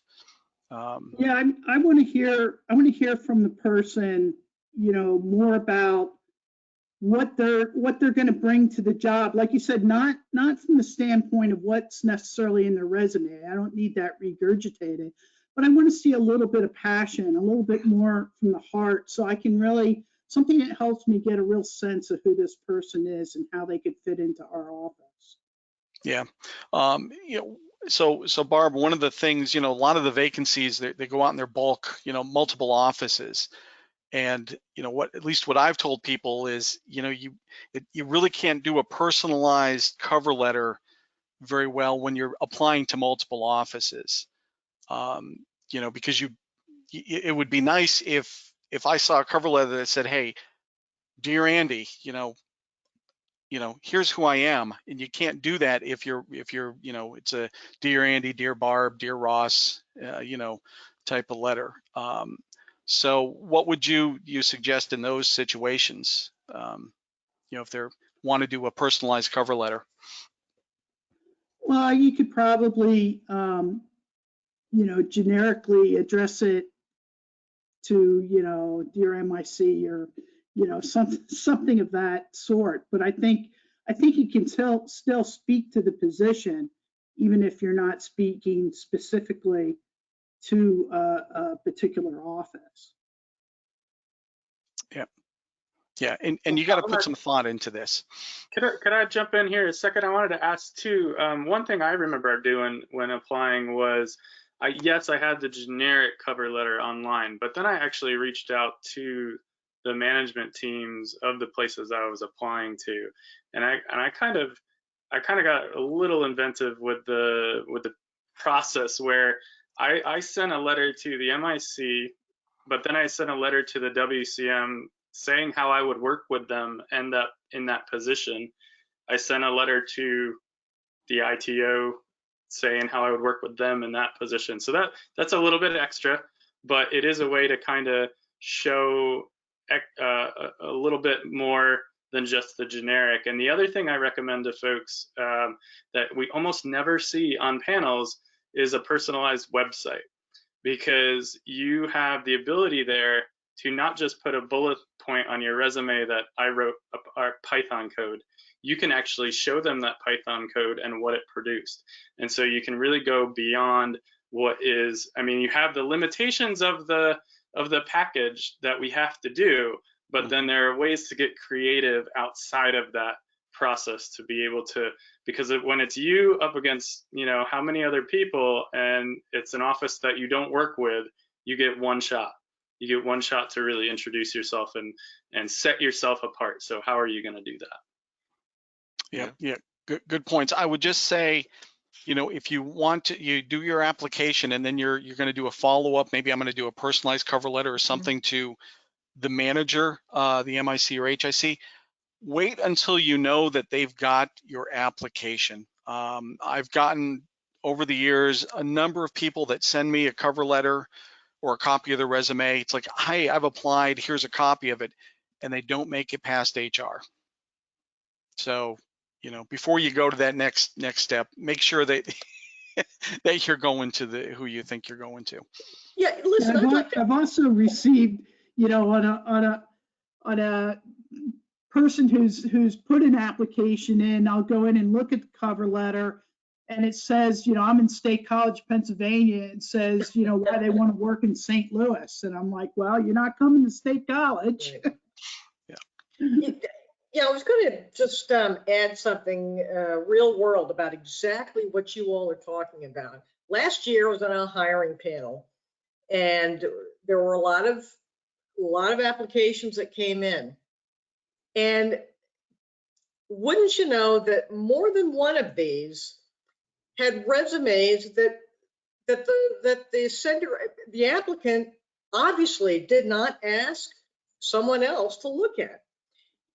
And remarkably, there were a handful of these that didn't just have spelling errors, but there were grammatical errors. And there were a couple that had wholesale regurgitation of, you know, they were competent in XYZ. I did this and this and this and this for pages. And so that, you know, the impression that was given to us was that this person just didn't put much effort into it. And wouldn't you know, you know, a couple of these people could have at least made it to the next level or two, but for those reasons alone, their application was set aside and they did not make the next level. Yeah, and I was just going to throw in too quickly, Andy, I know we've run into this, is know the office, a little bit about the office going in. Obviously, you guys will get to this for the interview, but even for the cover letter, I mean, the SOO DOH jobs are pretty much going to be listed one at a time. They're not going to be multiples, but just learn a little bit about the office, maybe what they do well, maybe where you can bring some improvement. You know, not saying you're going to criticize the office, but strengths where you can really help the office grow and get to the next level. I think those are pretty critical too. So I won't belabor it because I'm not going to steal all your thunder, but. Absolutely. I mean, that shows that you've got a passion, a desire to come here, that you've done your homework, right? You're not just throwing in an application or a bid and going, well, I wonder what'll happen. I don't care. You know, I'd rather not have somebody like that, you know, to hire. So resumes, you know, similar things to the cover letter, you know, as Rose mentioned too, spelling, grammar, it matters. It really, really does. And you know, we got one bullet point there. Make sure somebody reviews it. Actually, probably multiple people, and especially your management team, if at all possible. Have somebody who's seen a lot of resumes review it. Not only to catch those spelling errors, but to make sure that you're selling yourself, you're marketing yourself, and have in there what is, you know, the really good stuff that you should be telling people about. You might not realize something you did is really great. You know, that's an important thing. Right, it says, right for the job you want, not the job that you have. And part of that is, if I'm looking at an application for a SOO, I'm thinking about, those SOO skills that I want to see. I know that the person's been a lead forecaster or a general forecaster, and I don't need like that position description regurgitated to me. I need to know what things during that time were they doing kind of above and beyond that show that they've been working towards this position. What sort of accomplishments do they have? And just kind of build on that side of it. And I definitely like it when they don't use the USA Jobs resume format. Do a Word doc or however you want to do it and PDF it and then upload it where you can really organize it into a format that is easy for us to follow. Yeah, I would say without a doubt, have it as a PDF, because then you're not worried. You don't have to worry about the format being wonky on our side. Can't tell you how many times I've downloaded a Word document and my Word is slightly different than what you did it on, and it just doesn't come across right. And we have it on there in capital letters there, results, the results of your accomplishments. And I'd also add in that make sure it's certainly more recent. When I look at a resume, I'm thinking, in my head, what have you done for me lately? If your one big accomplishment is from 35 years ago, and there's been nothing since, that sends a signal. That's an excellent Janet Jackson song, by the way. I thought this would be a good place for some of the questions we're getting, and a lot of it has to do with experience. About how long would you expect someone to be in the Weather Service before you would maybe consider them as a SOO, and how much experience along the way? I think it totally depends. What's your background? What have you done? The Weather Service has hired SOOs directly from outside the Weather Service. If that was the best applicant, met the needs. For me, I'm thinking, you'd need at least several years of showing that you're taking on increasing challenges and responsibility, and have had time to lead a project or two, and all the way from start to finish. And sometimes projects are multi-year deals, so but it's going to vary. Some people can get that experience a whole lot quicker than others. So there's no magic number in my head. And don't count yourself out. Not to get back to the imposter syndrome and all, but don't count yourself out. Go ahead and put in for it and use the process as a learning experience. And if you don't get the job, contact the selection panel and find out, what did you do well, what could you build upon in the future to for the next time you want to apply for a position. Really make something of your chance here. Yeah, I was at the 10-year mark in my career when I became a SOO, and when I put in for it, honestly, as we talked about earlier, that imposter syndrome, I didn't think I had a chance.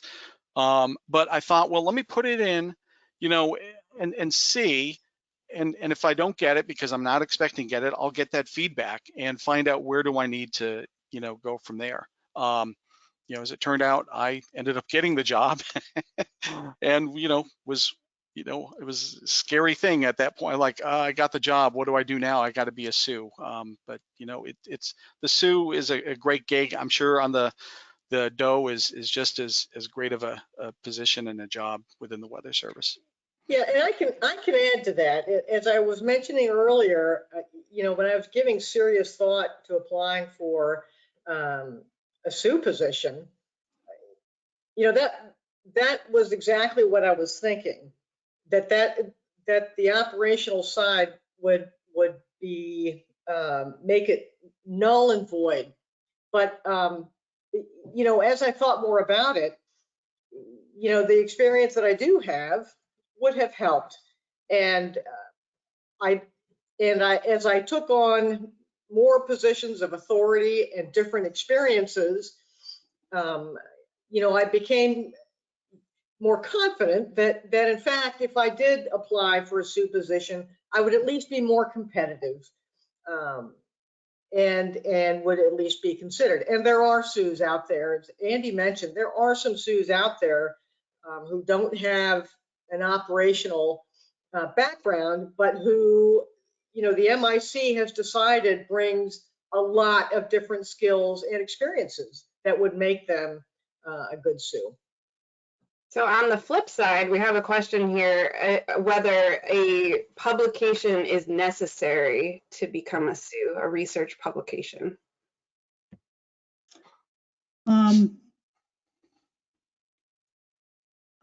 I kind of like to see that somebody has gone through that process, because you don't necessarily have to be a lead author in my mind, but the fact that they've worked, it's really something to get something published, because you have to have some patience. It's going to come back to you a couple times. It's quite a process. So if you have somebody who has gone through that experience, I think it helps them to mentor or coach others. So if I would recommend, if somebody has the chance to at least be maybe a co-author or something on a paper, they give it a try, because it's a good thing. There are other things you can do, be part of internal printed works, within an office, event reviews and workshop presentations and stuff. But Andy, do you feel differently, or? No, I agree with you. I think so. When I'm doing the evaluation of a resume, there are very few things that are like, that will get you kicked off the list. Like, if there's misspellings and all of that, yeah, you're gone. But not having a publication is not, in my mind, a criteria where I got to reject you just because of that. But I would strongly encourage, just for all the things you said, that you have that experience, because again, as the SOO or the DOH, you're a manager. You're going to be leading these things in the office. So you don't have to be an expert, but some familiarization to show that you know what it is and can help is beneficial. I will say, having put in for a SOO, I guess within the last year and a half, I do seem to recall that it was a question on there. So it does get you some points in the competencies. And from what I remember, there were other things on there. So it's professional publication. And like Barb said, there's things like technical attachments, event reviews that also count towards that. But, a professional publication is the biggie. Right. Yeah, if you have a chance to, make a presentation at a national conference or something, even a poster, that sort of thing helps as well. So you want to start moving on to the interview tips here? Yeah, I know we're getting pretty late here. So we just have a couple more slides just on the interview. And again, the interview, just like your cover letter or your resume, is really another opportunity for a first impression. And this may be the first time you're actually talking to somebody. So it's really important. So, before the interview, make sure you've developed, well, we call it your marketing strategy. What are the 2 or 3 things that set you apart from anybody else? So figure out what those are. That's what you want to be able to weave into your interview when you're answering the questions. Making sure you know about the office, and being able to answer those standard questions. I don't know, Barbara, if you've ever had it where somebody, we ask the questions, usually the first question, why do you want this job? It's a big no-no if the first thing they go is, that's a really good question. Why do I want that? You haven't thought about it, you're wasting our time. Right. And don't, there's certain things you want to bring across in the interview. As Andy say, don't dump them all into that first question.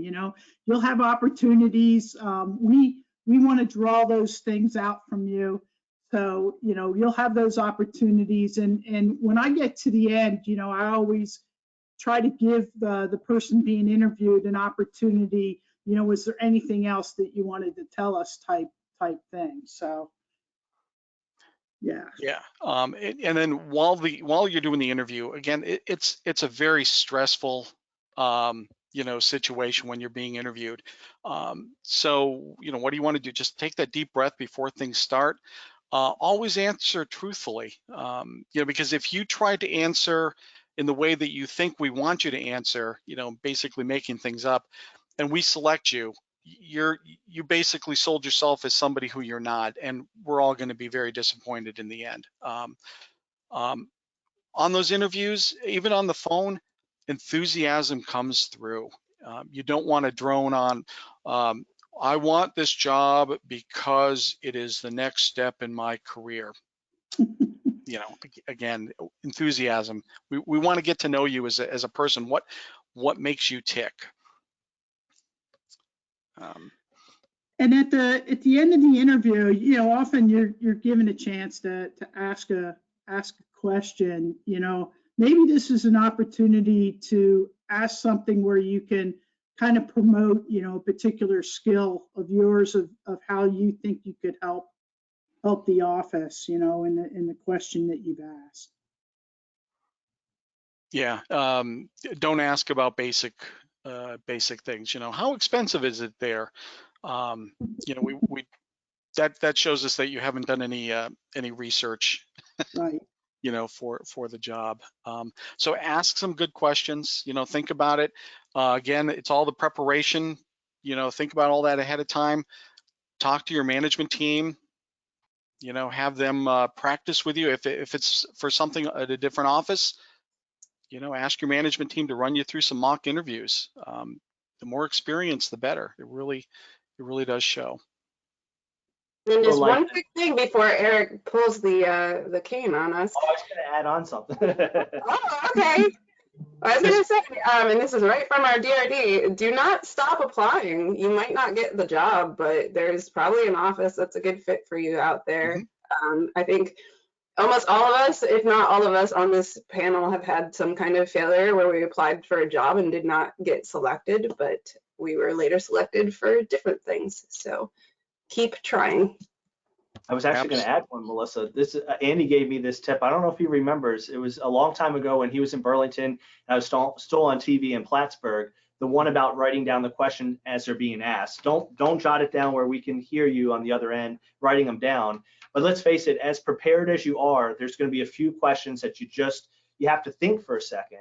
And by writing it down, just ad lib, what the question's about, it gives yourself a chance to just pause and think about the question. And don't be afraid to pause. It seems awkward, especially on a phone interview, but you're going to be asked some tough questions on no matter what job you have. And if you don't get the job, or even if you're going on to another position down the road, now you have a set of questions that may potentially be asked. So that first bullet point, thanks to Andy, long time ago for me even getting into the Weather Service for that one. I can certainly attest to that as being a good thing to do. Yeah, I mean, we could talk. Sorry, Barbara. I was just gonna say we could talk for hours and hours and hours just on this, the science of interviews. But writing it down, it allows you to stay focused in on what the question is, rather than just jumping in and just starting a stream of thought. I call that the scenic route of an answer, where you're just all over the place, and it is painful, very painful. So, that's why we put down there, jot down the question. So if you feel like you're drifting, look to see what the question was and what you wanted to say. It keeps you on point. Sorry, Barb, you had something? No, I was almost going to say the same thing. You call it the scenic route. I talk about it being a circular answer where, they'll go like 10 minutes all around, and then they'll go, what was the question again? And they've totally missed it. So yeah, definitely. It's painful. And, I don't know how many opportunities there are for those of you on the webinar, but, if you can be part of that interview process at your office, it's a great learning experience, because you get to a better feel of what's a good interview, what's a bad interview, what's a good resume, what's a bad resume. You know, there's a big range out there. Do you want to do this one, Melissa? Or? Sure. So key takeaways, everyone should consider a SOO or DOH position. We think it's one of the best kept secrets in the NWS. It's evolved significantly, so it's not necessarily all science all the time. The point is you can be any type of SOO or DOH that you want to be that fits your skills, and you can tap into other skills to help you succeed at the job. Also, go outside of your comfort zone and find your support network. We're going to open it up to additional questions now, so if the rest of the panel would like to join. And I believe I asked all the ones that were typed. If I didn't, I'm sorry. I will unmute you all now so you can feel free to ask your question.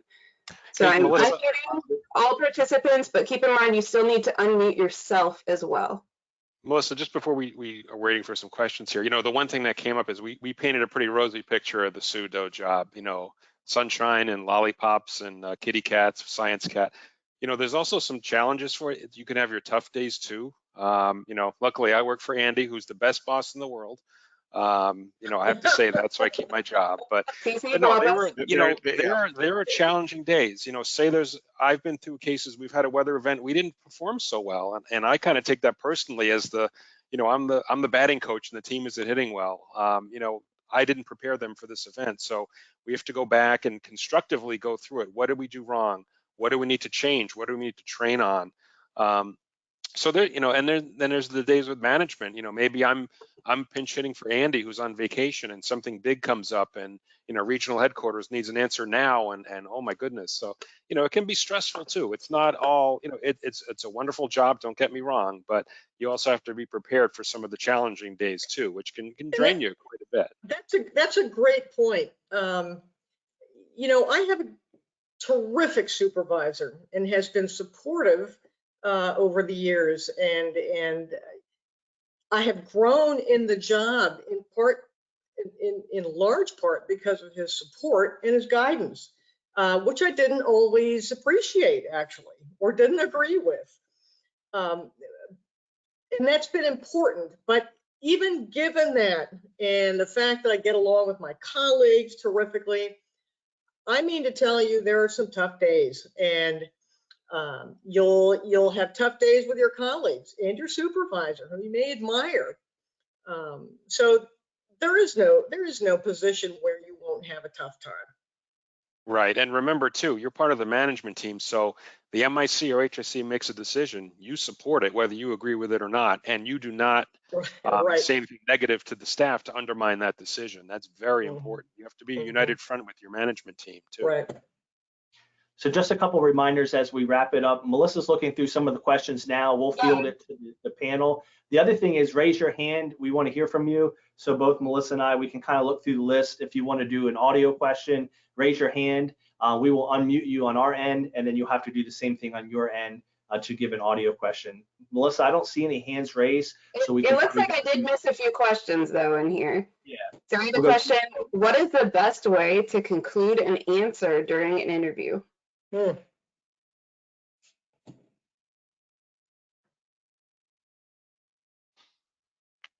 Nolan. I'm trying to think. You know, I've had some people just, you know, kind of clearly state, you know, I'm kind of done. I think in general, because we're all busy writing notes down. So when you're done answering a question, just stop. It's okay. You know, don't feel like that this quiet from our point is like, oh, you didn't say enough. You know, no, we're busy writing down notes. So if you think you finished, just finish. I think that's fine. Barb? No, I agree. Don't keep rambling. Just stop. Yeah, we'll be catching up with our notes. Yeah. And there is no right or wrong length. Well, there is wrong lengths to an answer. You can either go way too long or way too short. But to say, you know, exactly what is the right amount of time for each answer, there is no answer to that. it's going to depend. But you know, if you go too long or you're too short, it's not good in an interview. Yeah, I mean, you can't always do this, but if you can give like a brief general answer and then give a specific where maybe you demonstrated that, then that to me is often a pretty strong answer.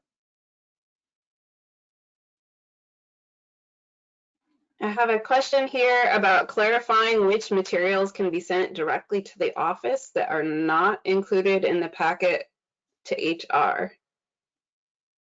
So if you send a cover letter, can that be considered still if it's not through HR? I will still consider it. You know, and that's where I've had maybe like somebody's done either a general cover letter, you know, if they're don't go into multiple offices, and then they follow up with a more specific one to me. You know, you do that, but I wouldn't put I wouldn't go do a whole different bunch of stuff just to us that's not submitted through HR. You know, don't be sending you know, a bunch of recommendation letters just to us that you didn't put into the HR package, really, because ultimately the formal package that you submit is with HR, not with us. So you know, at all possible, try to make sure it's up there at HR. Andy and Barb, just as Melissa's looking through more, what do you think about sending a thank you email after the interview? I've seen some people do it, some people don't. I always think it's kind of a nice touch. What do you both think about that? I think it's a nice touch. Yeah. Yeah. So, you know, same with me. Does it make or break? Most times, no, but you can't rule it out. But yeah, I always see it as kind of a good manners thing. You know, yeah, it certainly can't hurt you, and you know, maybe it'll help a little bit, but yeah, it's not going to make or break, I don't think. But I agree with it's a nice thing. Joe, you know, I think Eric and I can attest. We've had some really close decisions, and when we're struggling over that decision, and then thank you email pops up from a candidate, that might be the one thing, you know, that just pushes you a little bit ahead. But you know, it can't hurt. I don't think it can hurt. Yeah, the one thing I'd say though is one time I got I frequently get misspelled names when people send me thank you emails. Oh, I was going to say one of the things that I saw once was a thank you email where the person took the opportunity to continue selling themselves, and I didn't really care for that, to be honest with you. I thought that was I agree. I think it has to be sincere, you know, a sincere Right. thank you, not another commercial for, you know. Yeah, that is true. Yeah. Okay, next question in here. Does the Google Meet interview paradigm change point number 1? Does it reflect poorly if you're writing down the question on camera? So for me, I have yet to do interviews via video. I've toyed with it. Actually, the last bunch of interviews or hires I've done is all for people outside the Weather Service. So, you know, the thing you have to be careful with the video, setting it up for video, you have to assume that everyone has that capability, you know, and you can't always make that assumption. So you need to be fair. So that's kind of kept me from doing it. But I have done a couple of in-person interviews, and it's the same sort of thing because you're seeing them sort of face to face. For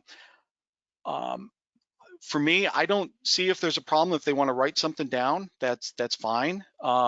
What I find hard is in doing it in person, or if I was to doing it via video, is as they're telling an answer, I don't want to give away, you know, boy, that's a really good answer or a really bad answer. And, you know, Joe can, you know, tell us when we're sitting around a table and it's one of those really bad interviews, we might be holding up, you know, doing some signals or put it on mute. And it's like, you know what, we're going to have to skip the next 2 questions because this is just, it's a train wreck, you know, or, you know, switch things up.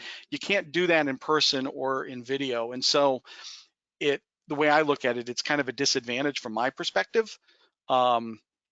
But you know, but I wouldn't care if somebody's writing down some notes or, you know, not looking at the camera. That's Yeah, reality. I've interviewed a few with the Google Meet type setting, and I honestly don't mind at all if somebody's writing down the questions. It shows your thought process and that you're putting care into it.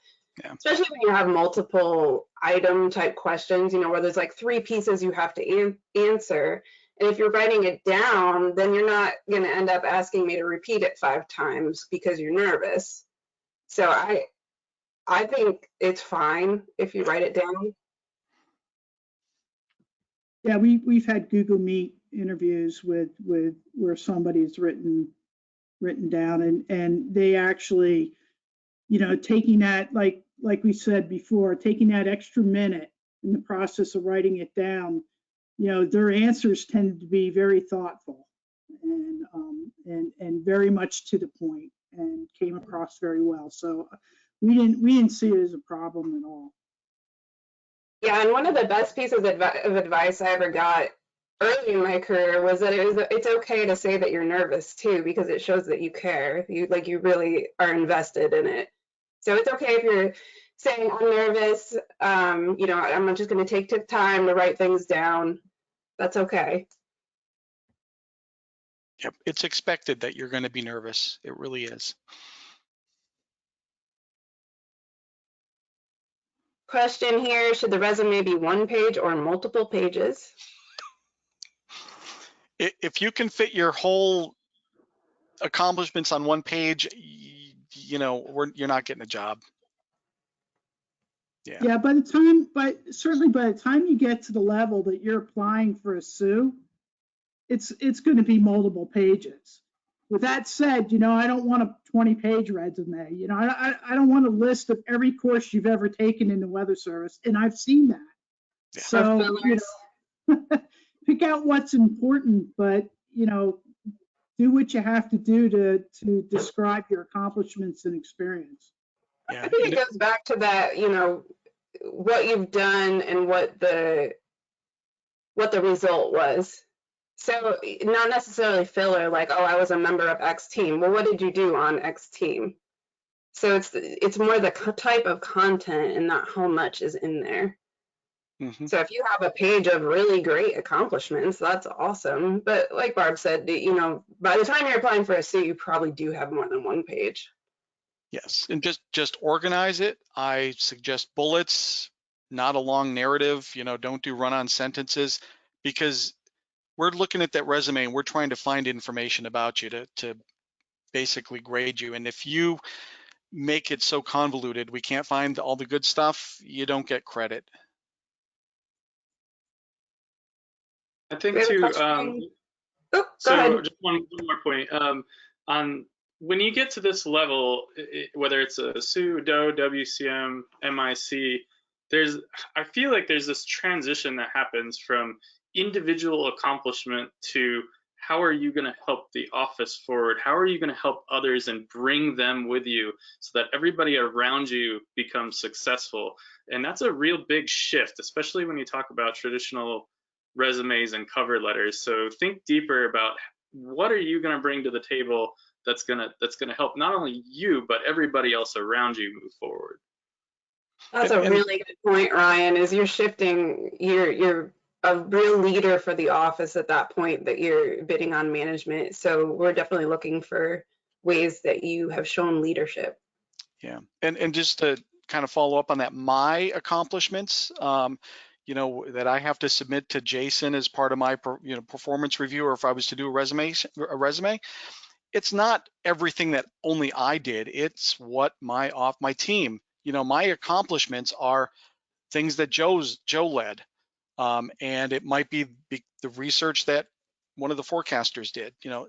So when you're doing a resume, you know, and certainly at the SOO level, DOH level, you know, think of accomplishments as what are things that, you know, programs that you led, but maybe the results weren't things that you specifically did, right? You get to take credit.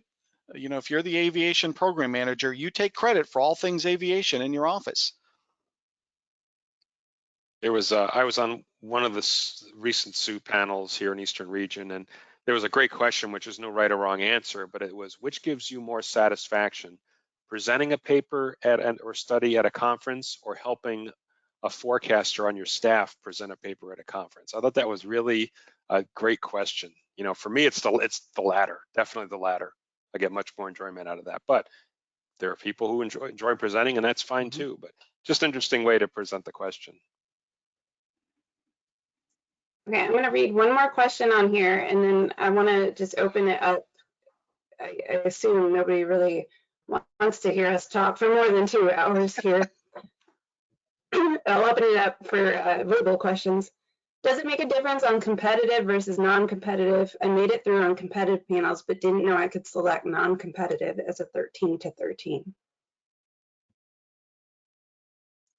Yeah, it makes a difference, because if you're a 13 lead and you're applying for a 13 SOO, you will automatically show up on that list if you select non-competitive.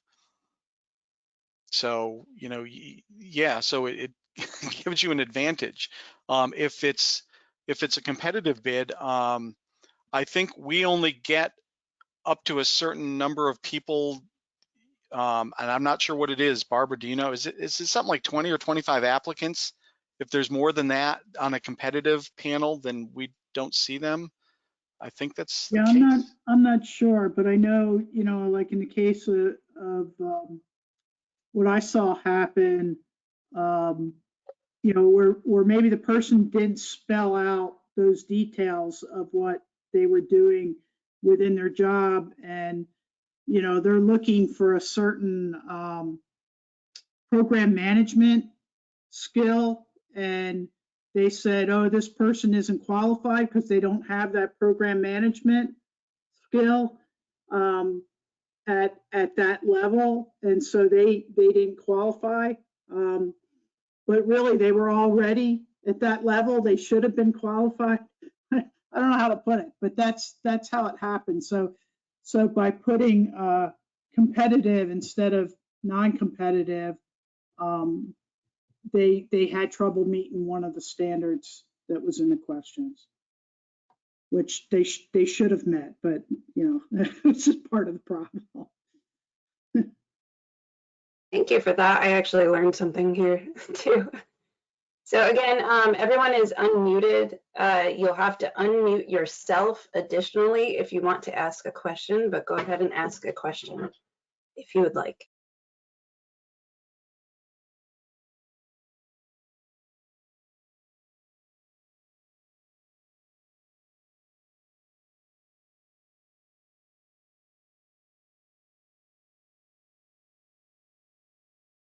Don't be shy. I was going to say, so thorough. well, I was going to say, don't be shy. I see we have, you know, still quite a few people hanging on, which is great. I really appreciate it. So, you know, hey. Only Allison will yell at you. None of us will. I don't know if that worked, because I see we have one question. When I hover above their name, it says they're self-muted. So I'm gonna go ahead and unmute them, because I don't think that worked.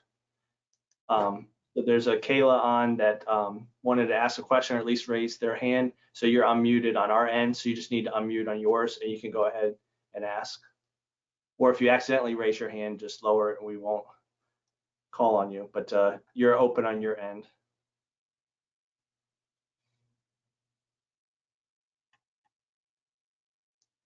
It might have just been an accident.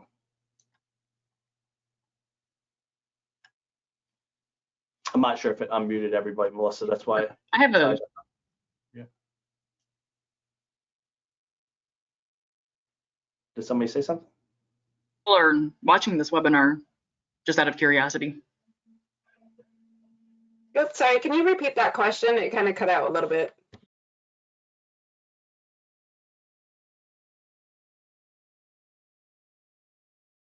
I think they asked how many people were watching the webinar. Okay, so I had 94 at its peak, and 57 of you are still hanging in there with us, so thank you. Same thing. I'm going to call on people, Melissa, because more people are raising their hands. I don't think the uniform unmute worked. So Sabrina, I'm going to go ahead and unmute you. So Sabrina, if you wanted to ask a question, you can go ahead and unmute on your end. Oh, yeah, I was the one that just asked about how many people were on. Thank you, appreciate it. Yeah. So we'll move on to Stephanie. Stephanie, I've unmuted you, so you can go ahead and unmute on your end and ask a question. All right. I was wondering if it's really necessary to move around a bunch for these promotions, or if it's realistic to think that you can kind of work your way up through on-station promotions. Yeah, well, someone who's promoted on station, which is probably rarity, but Dave Valley kind of was too. I think it depends, you know, where the opportunities are. You know, I was fortunate enough that there was a SOO vacancy, and, you know, I was competitive enough and did well enough, I guess, in the interview. But, you know, in some cases, yeah, you probably do have to move around. I think it just depends where the position is, and are you willing to go there? You know, I had some mobility at the time with a couple of young kids. Now I've got one going to college, one in high school, so I'm probably not moving anywhere. But it just depends on the opportunities, I think, that come up. But it's not necessarily a stopping point if you're in the same office. You know, I'm not alone as being promoted on station, kind of all the way up. There's also a chance to gain experience without moving. Eric, could you just tell people what you did when you wanted a WCM position? Because that, I think, was unique. Yeah, that's a great point, Barb. So they're called lanterns now, but before they were called NRAPs, rotational assignments. And a lot of times they were remote. A lot of them were IT. So a lot of times I would just, you know, delete the email and not pay attention.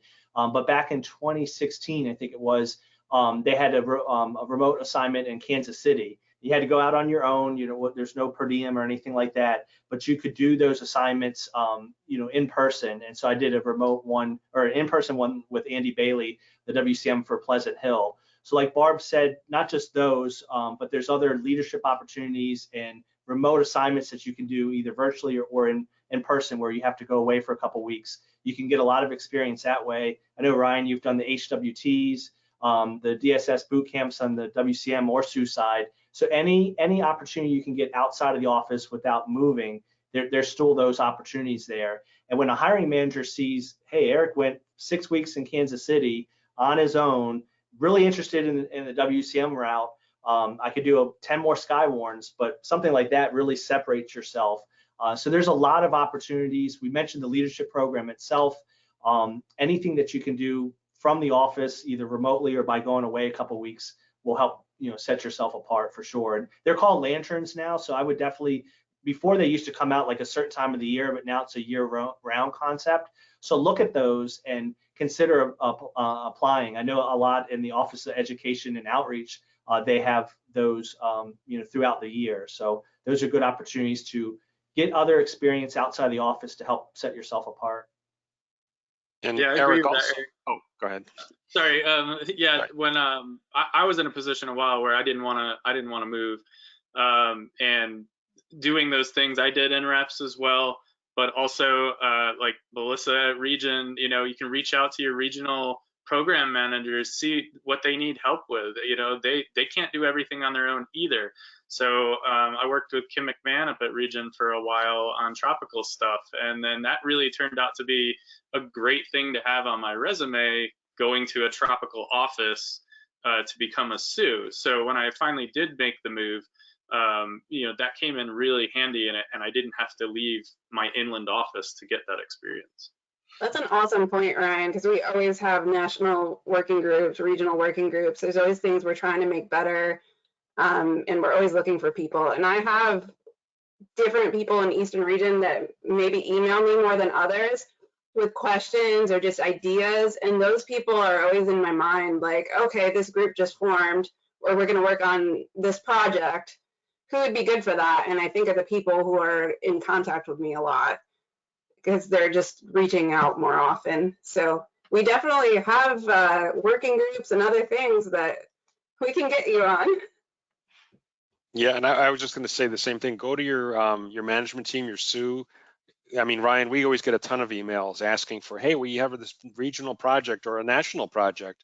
We're looking for people to work with us on. So, you know, I try and filter them down to the staff, but don't be afraid to take the initiative and speak to your MIC, your SOO, DOH, HIC, whoever, because there's always opportunities out there. And these regional and national teams can be very, high visibility too, really doing some good projects.